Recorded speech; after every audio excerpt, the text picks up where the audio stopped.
कोरोची जिल्हा परिषद मतदारसंघात निवडणुकीची रंगत दिवसेंदिवस वाढत असून भाजपने प्रचाराची धुरा पूर्ण ताकदीने हाती घेतली आहे। आमदार राहुल आवाडे यांनी भाजपच्या जिल्हा परिषद उमेदवार सानिका राहुल आवाडे तसेच तारदाळ पंचायत समितीच्या उमेदवार प्रियांका प्रवीण खोबरे यांच्या प्रचारार्थ घर टू घर प्रचार करत गौरीशंकर नगर परिसर अक्षरशः पिंजून काढला। मतदारांना हात जोडून भेटत जिल्हा परिषद व पंचायत समितीच्या उमेदवारांना विजयी करण्याचे आवाहन केले। या मतदारसंघात आवाडे यड्रावकर कुटुंबाचा उमेदवार रिंगणात असल्याने संपूर्ण कोल्हापूर जिल्ह्याचे लक्ष कोरोची मतदारसंघाकडे लागले आहे।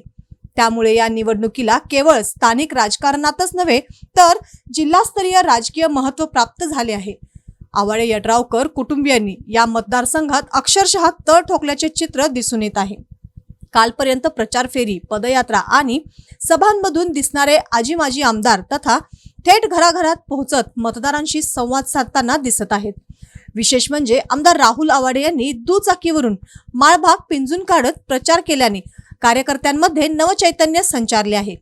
प्रत्येक चौकात, वाडीत आणि गल्लीत भाजपचा प्रचार पोहोचताना दिसत असून वातावरण संपूर्णपणे निवडणुकीमय झाले आहे। गौरीशंकर नगर तारदाळ मधून आईसाहेब नवरात्र उत्सव मंडळाचे अध्यक्ष व सामाजिक कार्यकर्ते सचिन पाटील व संपूर्ण मंडळ, महिला मंडळ यांच्या मोठ्या संख्येने भाजप उमेदवारांना जाहीर पाठिंबा दर्शविला। या मतदारसंघात दोन्ही माजी आमदार आणि दोन विद्यमान आमदारांचा प्रचारात सक्रिय सहभाग पाहता केवळ विजय हेच उद्दिष्ट नसून जिल्ह्यात आघाडी घेण्याचे ठाम संकल्प भाजपने केला आहे असे चित्र सध्या दिसून येत आहे।